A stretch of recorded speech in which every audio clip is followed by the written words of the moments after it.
성령 충만하시고 승리하십시오. 성경에서 가장 경계하는 사상이 있습니다. 그 사상이 무엇이냐면 의인 사상입니다. 그러니까 자기를 높이고 자기를 자랑하는 것. 이걸 의인 사상이라 그런단 말이죠. 근데 이것이 이 세상에 어떻게 나타나냐면은 대개의 경우 다른 사람하고 자기하고요 비교하는 것으로 등장한다 이겁니다. 예를 든다면 내가 저 사람보다 낫다라고 하는 식으로 이게 등장한다 이겁니다. 그래서 이런 거를 상대적인 의라 그래요. 둘이 비교해서 내가 저 사람보다 조금 낫다 이런 개념이 되어질 거라 생각합니다. 근데 문제는 비교하는 사람이나 비교 당하는 사람이나 사실은 거기서 거기단 말이에요. 별거 나아진 건 없는데 근데 비교하면은 뭔가 하나가 나은 게 있잖아요.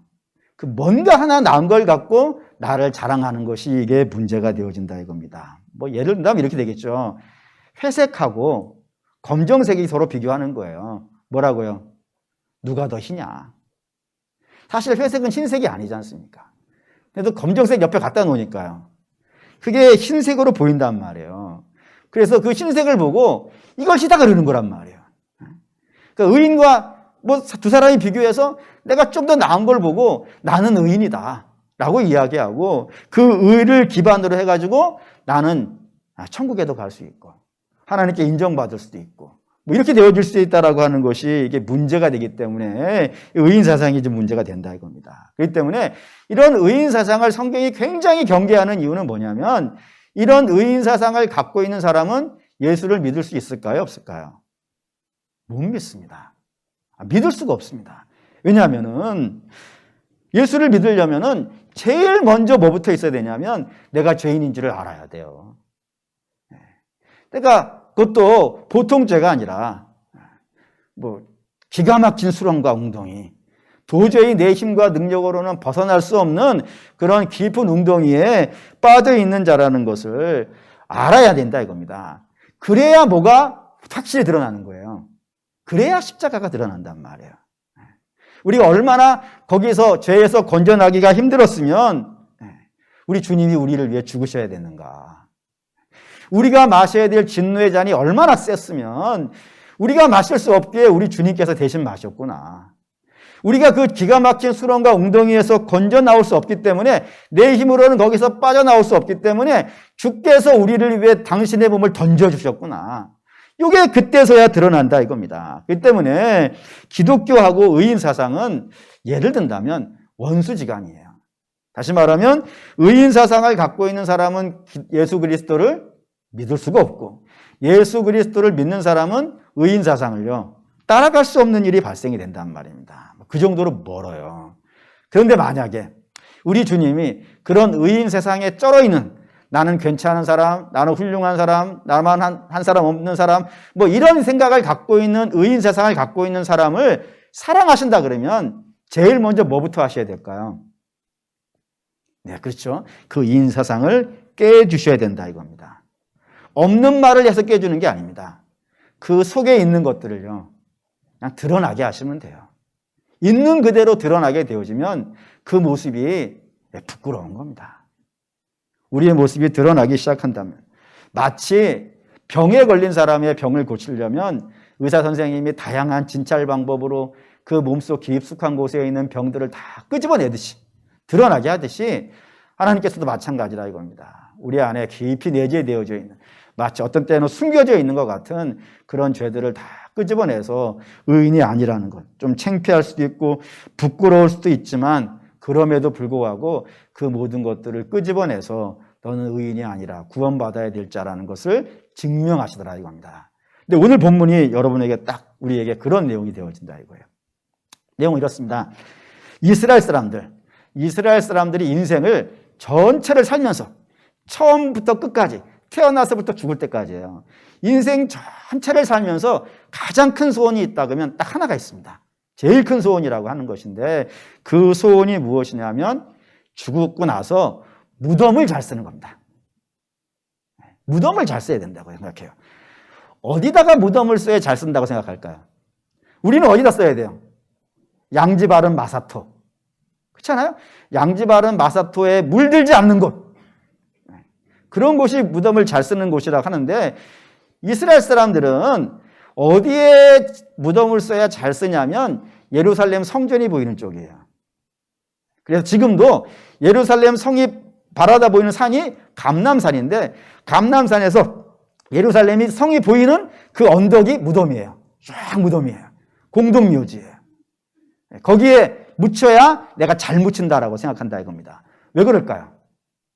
이유는 그 예루살렘 성으로 앞으로 누가 들어갈 거니까요.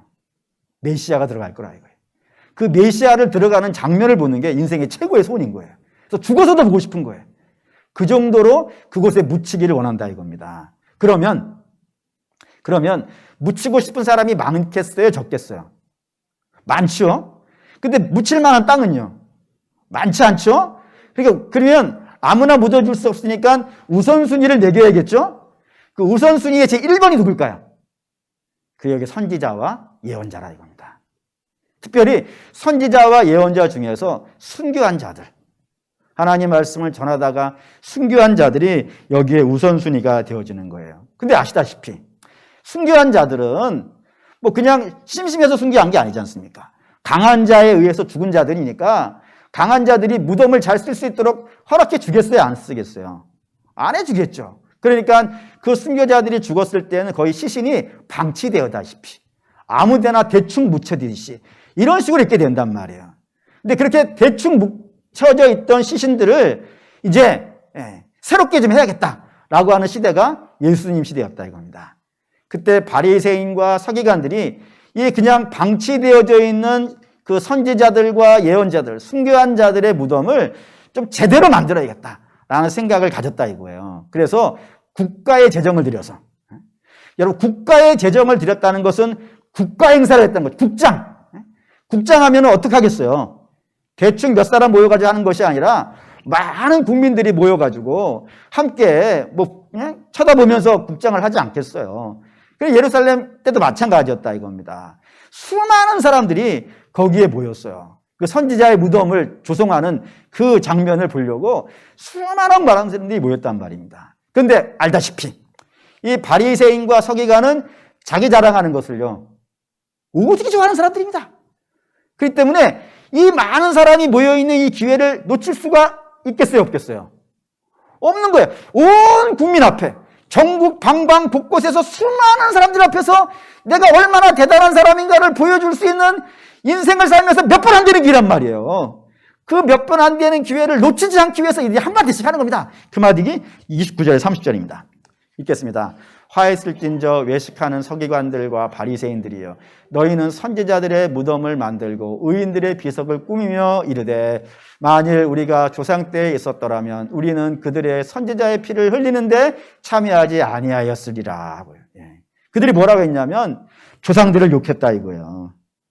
우리 조상들 정말 악하다. 얼마나 악하면 하나님의 백성 아니냐 이들이 다. 이스라엘이니까 자기들 조상들도 다 이스라엘이잖아요. 그러니까 하나님의 백성이라고 스스로 자부하면서도 불구하고 뭐를 못 알아보더라고요. 하나님이 보내주신 선지자와 예언자들을 못 알아보더라 이거예요. 못 알아봐서 박해하고 쫓아내고 결국에는 죽였다 이거예요. 그 죽인 것도 부족해가지고 무덤도 하나 제대로 못 써줬다 이거예요. 이 얼마나 악한 일이냐. 참 답답하고 참 한심하다라고 하면서 조상을 욕했다 이거예요. 그런데 이 조상을 욕함으로 인하여서 하고 싶은 이야기는 그 뒤에 있는 겁니다. 뭘까요? 나는 안 그런다 이거예요. 나는 그런 사람이 아니다. 나는 하나님의 사람을 알아볼 수 있고 나는 하나님의 보내신 예언자들을 알아볼 수 있고 나는 저들을 대접할 수 있고 나는 조상들하고는 다른 자라 이거예요. 그러니 나는 얼마나 훌륭하냐. 나는 얼마나 훌륭하냐. 무덤 하나 만들면서 나는 훌륭하고 나는 대단한 사람이다 라고 하면서 자랑했다 이거예요. 그러면서 결국에는 그러니 너희는 나를 어떻게 하라고요? 잘해줘야 되지 않겠냐 이거예요. 난 대단한 사람이거든요. 이런 사람이거든요. 그러니 너희가 나를 잘 대해줘야 된다라고 하는 의미에서 이 말을 했다 이겁니다. 그러자 주님께서 그 이야기를 아시고 말씀하시기를 너희는 의인이 아니다라는 거예요. 한번 보시죠. 34절 35절 읽겠습니다. 그러므로 내가 너희에게 선지자들과 지혜 있는 자들과 서기관들을 보내매 너희가 그 중에서 더러는 죽이거나 십자가에 못 박고 그 중에서 더러는 너희 회당에서 채찍질하고 이 동네에서 저 동네로 따라다니며 박해하리라. 이 뭔 말이냐면 아담에서부터 사람들은 다 죄에 빠져 살았습니다. 죄에 빠져 살았고 그 죄에 빠져 살아가는 그런 사람들을 하나님께서 불쌍히 여기셨어요. 불쌍히 여기셔서 그들에게 뭐를 보내셨다고요? 하나님의 예언자들을 끊임없이 보냈다고요. 보내시는 이유는 뭐 때문이겠어요? 회개하고 돌아오라. 자기 죄를 회개하고 누구에게 돌아오라? 하나님에게 돌아오라. 라는 것을 전하기 위해서 하나님께서 수많은 예언자들을 보내셨습니다. 얼마나 많이 보내셨냐면 아벨에서 사가랴까지. 이 아벨에서 사가랴까지라는 말을 잘 이해하셔야 되는데 아벨은 누구의 아들이겠어요? 아담의 아들이에요. 그렇죠? 그래서 죄에서 나온 다음에 처음 태어난 자들. 그게 사장이잖아요. 아담이 3장에서 창세기 3장에서 범죄하였고 3장에서 에덴을 나갔단 말이에요. 그리고 4장에 등장하는 사람이 아벨이란 말입니다. 그러니까 처음부터요. 죄에 빠진 다음 처음부터 그 죄에 빠진 불쌍한 사람들을 위해서 하나님께서 사람들을 보내시기 시작한 거란 말이에요. 그래서 아벨은 의의 제사를 드린 그 세대 한가운데에서 하나님께 의의 제사를 드린 의인으로 기록되어 있단 말입니다. 그런 사람을 보내기 시작해서 처음부터 보내기 시작해서 사가랴는 예수님 직전에 구약시대의 마지막으로 순교한 사람으로 익히 알려져 있는 사람이라 이겁니다. 그러니 창세 때부터 시작해가지고 주님 오실 때까지 하나님께서 이 죄인들을 위해서 끊임없이 뭘 보내셨다고요? 하나님의 사람을 보냈다고요. 그래서 하나님 말씀을 전하게 했고 그 말씀을 듣고 돌아오라고 했단 말이에요. 근데 그 많은 세대 동안 아벨에서부터 사가랴까지 그 수많은 세대 동안 하나님이 보내셨음에도 불구하고 그 땅에 있는 사람들이 한 명도 그들을 안 받아들였다 이거예요. 긴 시간이잖아요. 어느 한 명이 아벨에서부터 사가랴까지를 박해한 것이 아니라 아벨 시대는 가인이잖아요. 사가랴 때는 가인이 없단 말이에요. 죽었으니까. 그러니까 매번 하나님이 수많은 사람들을 보냈고 앞으로도 수많은 사람들을 보내실 것인데 그들 중에 한 명도 받아들인 자들이 없더라 이거예요. 받아들이는 건 고사하고 오히려 뭐 하더라고요? 십자가에 달기도 하고 죽이기도 하고 그리고 쫓아내기도 하고 아예 도시락을 싸들고 다니면서 방방곡곡 쫓아다니면서 나중에 바울이 그러잖아요. 바울이 여기 가면 여기 쫓아가서 방해하고 저기 가면 저기 쫓아가서 방해하고 다 쫓아다니면서까지 하나님의 일들을 방해하더라 이겁니다. 그게 너희의 조상이고 또 너희의 모습이라고요. 근데 너희가 만약에 그런 자들이 아니라면 이거 보시죠. 31절에 32절 읽겠습니다. 그러면 너희가 선지자들을 죽인 자의 자손임을 스스로 증명함이로다. 너희가 너희 조상의 분량을 채우라. 너희가 만약에 너희 조상하고 다르다고 생각한다면은 너희 조상은 하나님이 당신의 백성들을 보내는 족족 쫓아냈지만 너희가 그 조상들과 다르면 어떻게 해야 되는 거예요? 하나님이 보내신 자를 받아들여야겠죠. 그렇지 않습니까? 조상들은 쫓아냈는데 그 조상들하고 다르다 그러면은 우리는 그 하나님이 보내신 자를 받아들여야 되지 않겠어요. 근데 너희가 만약에 다른 자라면 나는 받아들여야 되지 않냐 이거예요. 나 하나님이 보낸 자인데 너희 나를 안 받아들이지 않냐 이거예요. 뿐만 아니라 안 받아들이는 것은 고사하고 지금 무슨 계획까지 세우고 있는 거예요. 죽이려고 하는 계획까지도 세우고 있다 이겁니다. 그리고 너희가 욕하고 있는 조상들하고 너희는요 똑같은 자들이다 이거예요. 똑같은 자들이다. 33절도 보시죠. 읽겠습니다. 뱀들아 독사의 새끼들아 너희가 어찌하여 지옥의 판결을 피하겠느냐. 너희가 조상들이 하나님의 예언자들과 선지자를 죽이는 걸 보고 말하기를 우리 조상들은 벌받아 마땅했어 라고 이야기한다면 너희는 다를까 보냐 이거예요. 너희는 너희 선조들이 죽였던 그 예언자나 선지자보다 더 큰 자를 박해하고 쫓아내고 미워하고 싫어하고 있으니까 너희는 더 큰 벌이 너희에게 있지 않겠느냐라고 이렇게 말씀하신 거라 이겁니다. 그래서 결국은 이런 거예요. 예수님의 말씀은 누가 더 나은 자도 없고 너희가 더 나은 자도 아니고 결국에 모두가 다 뭐라고요? 다 죄인이라. 너희 모두가 다 하나님의 구원을 받아야 되는 똑같은 죄인이다 라고 이렇게 말씀하신 겁니다. 이 꾸지람이 오늘 이 말씀이에요. 사랑하는 우리 믿음의 성도 여러분, 항상 바라고 원하고 부탁드리는 것인데 우리 주님의 꾸지람을 좀 불편해하지 않으셨으면 좋겠어요. 부모가 자식을 꾸짖지 않습니까? 근데 부모가 자식을 꾸짖을 때 자식의 가슴에다가 못 박기 위해서 꾸짖는 부모는요, 저는 없다고 믿습니다. 물론 요즘 세상이 하도 이상해가지고 희한한 사람들이 등장한 건 사실이에요. 하지만 그거는 희한한 사람이고 일반적이라면은 부모가 자식이 잘 되기를 바라는 마음에서 잔소리하고 꾸짖는 것 아니겠어요? 그러면 육신의 부모도 그런 마음을 갖는다면 육신의 부모보다 우리를 더 사랑하시는 분이 우리 하나님이라고 하시지 않습니까? 그분이 우리를 꾸짖으실 때는요, 당연히 우리가 잘 되기 위함이 아니겠습니까? 성경을 보시죠. 디모데후서 3장 16절에서 17절입니다. 모든 성경은 하나님의 감동으로 된 것으로 교훈과 책망과 바르게 함과 의로 교육하기에 유익하니 이는 하나님의 사람으로 온전하게 하며 모든 선한 일을 행할 능력을 갖추게 하려 함이라. 여기 책망이 등장했어요. 꾸지람이. 하나님 당신의 말씀으로 꾸짖고 책망하시는 그 이유는 하나님의 사람으로 하여금, 저와 여러분 아니겠어요? 하나님의 사람으로 하여금 어떻게 만드시려고요? 온전하게 만드는 것뿐만 아니라 하나님의 사람으로 하여금 선한 일을 감당할 수 있는, 하나님이 기뻐하신 일을 할 수 있는 그런 사람으로 만드시기 위해서, 한마디로 말하면 잘 되게 하기 위해서 하나님이 꾸짖으신다 이겁니다. 그렇기 때문에 우리 주님의 꾸짖으심을 여러분이 들으신다면은 그걸 오히려 하나님의 사랑으로 받아들이실 수 있는 믿음이 있으시기를 주의 이름으로 축원합니다. 그런 관점에서 오늘 이 말씀을 보자 이거예요. 주께서 바리새인과 서기관을 꾸짖는 이유는 무엇 때문이냐 그러냐면 자기들은, 그 사람들은 하나같이 구원받아야 되는 죄인이라 이거예요. 그런데 구원받아야 되는 죄인임에도 불구하고 자기가 죄인이라는 사실을요, 인정을 하질 않는 겁니다. 자기 의인이라고 자꾸 생각한다고요. 그리고 근데 그 의인의 근거가 뭐라고요? 하나님이 아니라 이거예요. 하나님 보실 때 내가 의인이라는 개념이 아니고 뭐를 갖고 근거를 삼는다고요? 비교해서 옆에 있는 사람하고, 그것도 나보다 못한 사람하고 비교해서, 바리새인이 세리하고 비교해서 자기를 의인이라 그러듯이 자기보다 못한 사람 하나를 갖다 놓고 그 사람하고 비교해서 내가 좀 상대적으로 나은 걸 갖고 자꾸 자기를 의인이라고 이야기하는 이런 구조에 빠져 있는 사람들이 이 바리새인이라 이거예요. 근데 여러분 한번 생각을 해봅시다. 내가 죄에 빠지지 않습니다. 저 사람보다 나은 것이 있어요.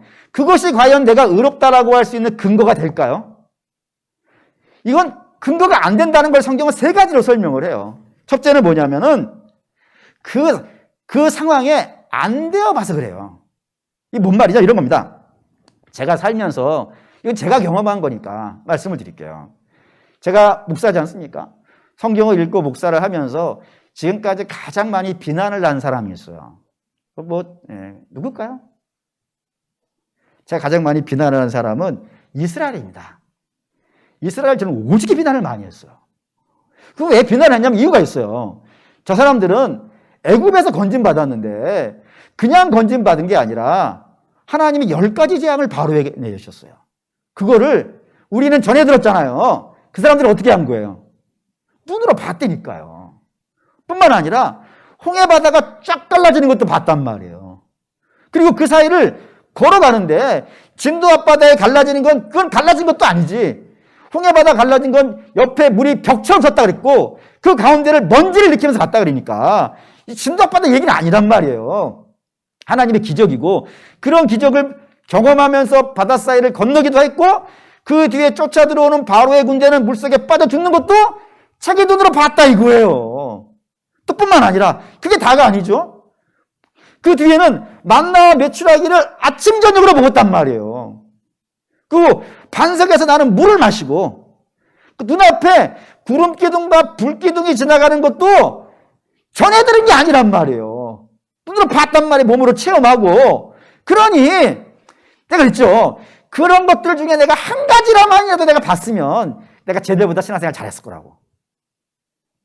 혹시 저와 같은 생각을 해보신 분이 있으신가? 그렇게 했어요. 저 사람 정말 한심해 죽겠다고. 하나님의 은혜를 저렇게 많이 입고도 조금만 문제만 생기면 원망하고, 조금만 어려움 불평하고, 조금만 답답하면 하나님 안 믿는다 그러고, 그런 모습이란 말이에요. 답답해 죽는 줄 알았어요. 그래가지고 맨날 비난을 했지. 이 진짜 막 그러면서요. 그런데 얼마 지나지 않아서 알았지. 내가 별다르지 않다는 사실을. 언제 알았냐면 좀 힘든 문제가 생겼어요. 제가 개인적으로 봤을 때 힘든 문제가 생기니까 뭐라 그랬냐면 나 목사 안 한다 그랬어요. 뭐 대단한 것도 아닌데 사실은 지금 생각해보면 별것도 아닌데 그때는 좀 힘들었었나 봐요. 좀 힘들어가지고 하나님 이게 뭡니까? 나 하나님 안 믿어갑니다. 뭐 이런 식의 한 적이 있어요. 근데 아시다시피 전 여러분이 이런 말씀 드렸죠. 십자가의 은혜하고 홍해바다의 기적하고 어느 게 더 놀라운 기적이에요? 말씀드렸죠? 홍해바다는 할 수 있어요, 사람이. 갔다가 뭐 댐 세우면 되지 않겠어요? 시간이 좀 오래 걸려서 그렇지? 돈 많이 들고. 근데 십자가의 기적은요, 돈 들어서 할 일도 아니고 사람의 능력으로 할 수 있는 일이 아니에요. 이거는 사망에서 생명으로 옮기는 일이고 지옥에서 천국으로 옮기는 일이란 말이에요. 사람이 감당할 수 없는 일이에요. 그러니까 어느 게 더 큰 기적이냐면 십자가의 은혜가 더 큰 기적이에요. 근데 그거를 받는데도 불구하고 조그만 어려운 문제가 생기니까 하나님 원망하고 불평하고 목사도 안 하겠다 그러고 막 그때 신학교 다닐 때였는데 신학교도 안 다니겠다. 그래서 4학년 때 3학년 때 영어 공부를 했어요. 기자 하겠다고. 그때 기자 안 했어요. 여기 목사하고 있는 거예요. 그랬다는 겁니다. 근데 옆에 누가 그러더라고요. 뭐 그딴 걸 갖고 그러냐고. 제가 그랬죠. 네가 당해봤냐고. 보니까 다 똑같은 거예요, 지금. 사람은 그 입장에 대보면은 어떻게 될지 몰라요. 여러분, 그게 다 연약해서 그래요, 연약해서. 나만 저만 그런 게 아니라 성경에 있는 사람들 그 유명한 아브라함이라든가 다윗도 그들이 다 죄에 빠지더라 이거예요. 안 당해봤을 때는 그 상황에 안 가보니까 내가 그걸 다 이길 수 있을 것 같지 우리는 그 모든 상황들을 이길 만한 능력이 없어요. 그 상황이 닥치면 나도 어떻게 될지 모른단 말입니다. 그 정도로 우리는 연약한 인생들이라 이거예요. 근데 그 상황을 안 만난 거예요, 지금. 안 만나서 그게 안 빠졌다 이겁니다. 근데 그런 상황을 만났음에도 불구하고 왜 안 빠질까요? 그 두 번째는 사단이 본격적으로 안 달라들어서 그래요. 성경에서 사단을 어떻게 표현하는지 봅시다. 계시록 12장 9절입니다. 읽을게요. 큰 용이 내쫓기니 옛밤이고 마귀라고도 하고 사단이라고도 하며 오은차나를 꿰는 자라. 그가 땅으로 쫓겨내니 그의 사자들도 그와 함께 내쫓기니라. 여기 사단을 뭐라고 설명하냐면 용이에요. 용. 용인데 미꾸라지 용이 아니라 이거예요. 무슨 용이라고요? 큰 용인데 이 큰 용이 뭐를 쓸 수 있는 능력이 있다고요? 천하를 깰 수 있대요. 천하를 갖고 싸울 수 있는 거예요. 그래서 이걸 갖고 예수님께 딜을 걸죠. 한번 보죠. 마태복음 4장 8절에서 9절 읽겠습니다. 마귀가 또 그를 데리고 지극히 높은 산으로 가서 천하 만국과 그의 영광을 보여 이르되 만일 내게 엎드려 경배하면 이 모든 것을 내게 주리라. 예수님께 십자가 포기하라고 딜을 걸고 있는 거란 말이에요. 거래를 하자고. 그래서 십자가만 포기한다 그러면 뭐를 해줄 수 있다고요? 천하를 줄 수 있다고. 그걸로 딜을 건단 말이에요. 얼마나 이 만만한 자가 아니란 말이에요.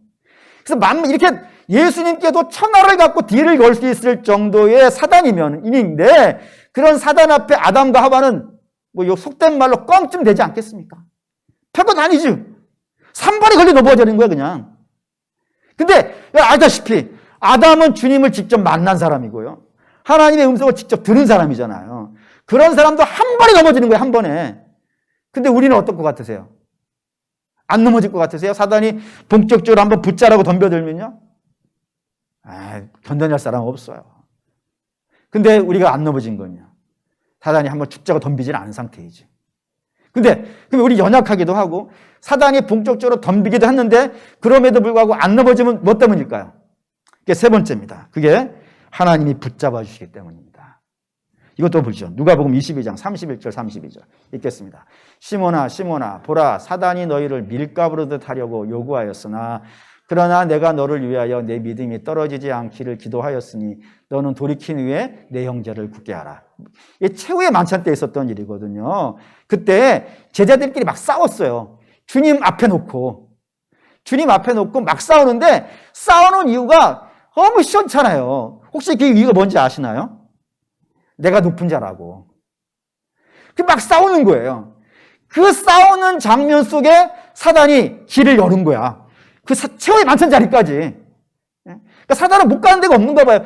주님 앞에도 가지만 주의 앞에서 제자들이 최후의 식탁에서 그 성찬을 받고 있는 그 자리에서도 서로 치고받고 싸우는 과정을 통해서 확 들어와봤단 말이에요. 들어와서 뭐 해달라고요?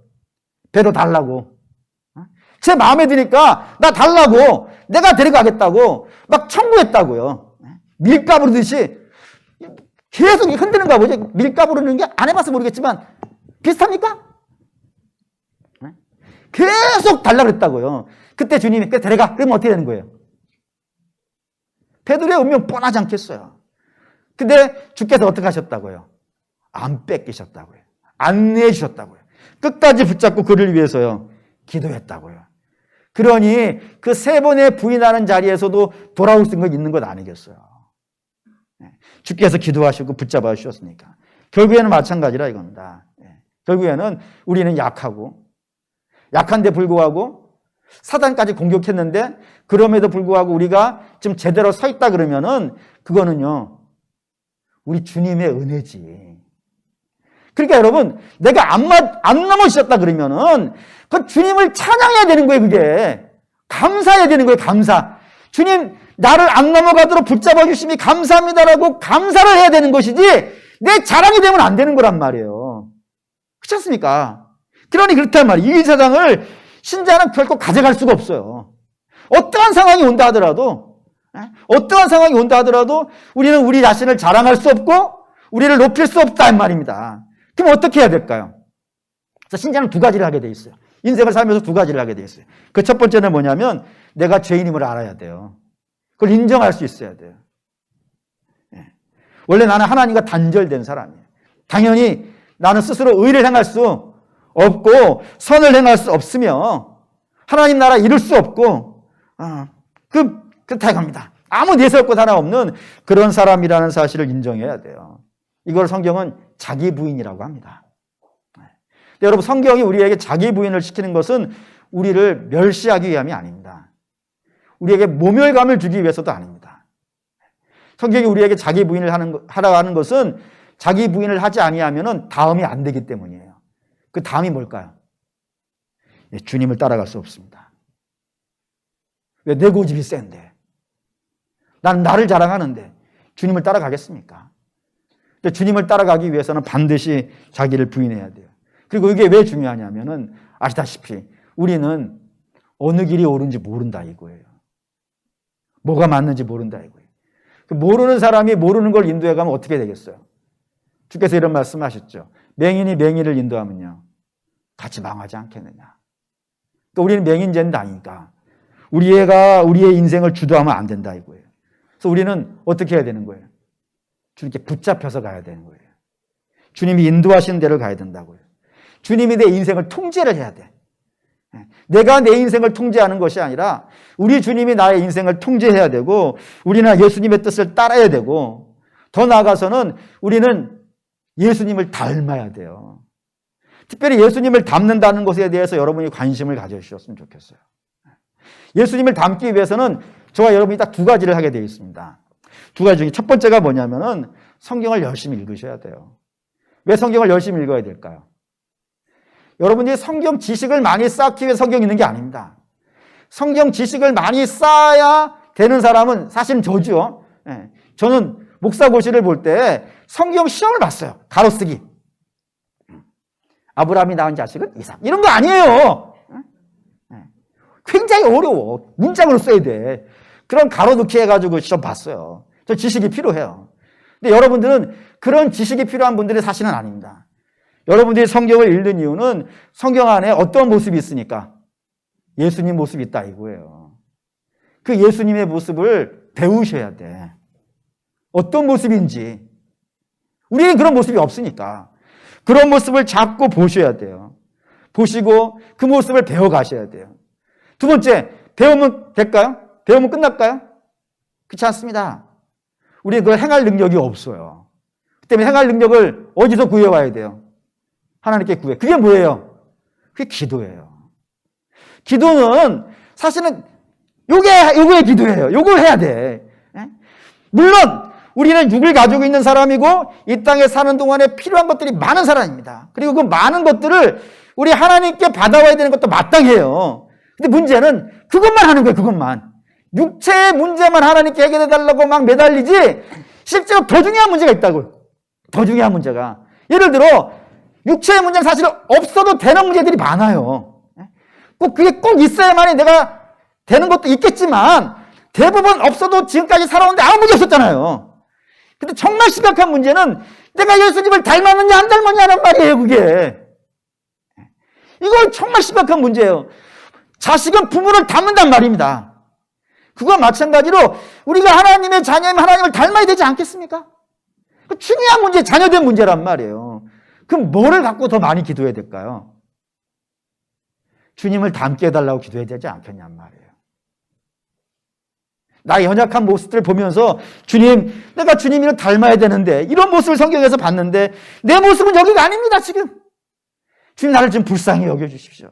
그래서 내게 은혜를 좀 베풀어 주셔서 이 악한 모습은 좀 버리게 해주시고 주님의 모습을 좀 닮아갈 수 있도록 도와주십시오라고 기도해야 된다 이거예요. 그래서 말씀과 기도를 통해서 우리가 주님과 함께하고 그리고 주님과 함께하면서 우리가 주님을 닮아가고 이렇게 되어져야 된다 이거예요. 그게 성도가 이 땅에 살아가는 모습이라 이겁니다. 그럼 예수님의 말씀의 결론은 이렇게 될 거예요. 자기를 자랑하지 말고요. 예수님을 붙잡으라. 그게 너희의 살 길이다. 라는 거라 이겁니다. 근데 저는 이게 지금 오늘 이 시대에 참 중요하다고 생각이 돼요. 왜냐하면 세상이 시끄럽죠. 매우 소란스럽습니다. 사람도 바뀌고 문명도 이렇게 발달해 가는데 왜 세상은 자꾸 똑같은 죄를 반복하고 있을까요? 어제 지은 죄를 오늘 하고 오늘 한 죄를 또 내일 하고 있고 왜 그러고 있을까요? 뻔합니다. 사람들에게서 답을 찾으려고 합니다. 저 사람은 다르겠지. 또는 나는 다르겠지. 사랑하는 여러분, 안 그렇다 이겁니다. 우린 다 뭐라고요? 다 죄인이라 이거예요. 스스로 선을 만들어낼 수 없어요. 때문에 무엇이든지 우리 자신이 답이 될 수가 없는 겁니다. 우리의 유일한 답이 있다면 답은 뭐겠어요? 예수님이라 이겁니다. 예수님이라 이거예요. 우리를 내려놓고 자꾸 예수님을 붙잡아야 되고 예수님을 믿어야 돼요. 단순히 믿는 거를 교회 다니는 정도로 우리 생각하지 말자 이거예요. 교회 다니는 정도의 수준이 아니라 예수님을 닮는 거라니까요. 자꾸 예수님을 닮고 예수님께 내 인생을 맡기고 예수님이 이끌어가는 대로 살아가는 건 이게 정말 우리에게 중요한 문제라 이겁니다. 그리고 그렇게 우리가 예수님을 닮아갈 때 우리가 있는 곳이 역사가 있지 않겠습니까? 여러분의 가정이 복 있기를 원한다 그러면은 거기에다가 뭘 쌓는 걸로 복을 만들자고 생각하지 마십시오. 거기에다가 억만금을 갖다 놓는다 하더라도 그곳이 천국이 되는 건 아닙니다. 거기가 복 있는 곳이 되기를 원한다면 저와 여러분이 우리의 가정을 예수 닮은 가정이 되기를 원합니다. 여러분이 다니고 있는 직장이 복 있기를 원한다면 그 직장에서 예수 닮은 직장이 되십시오. 그게 우리가 해야 될 몫이지 자꾸 뭐를 쌓는 것이 되는 게 아니라는 겁니다. 그러므로 우리 사랑하는 믿음의 성도 여러분, 우리가 예수를 믿고 예수를 의지하고 예수를 닮아갈 때 거기에 희망이 있고 의의 길이 열리며 복이 있다는 사실을 명심하시는 저와 여러분 되시기를 주의 이름으로 축원합니다.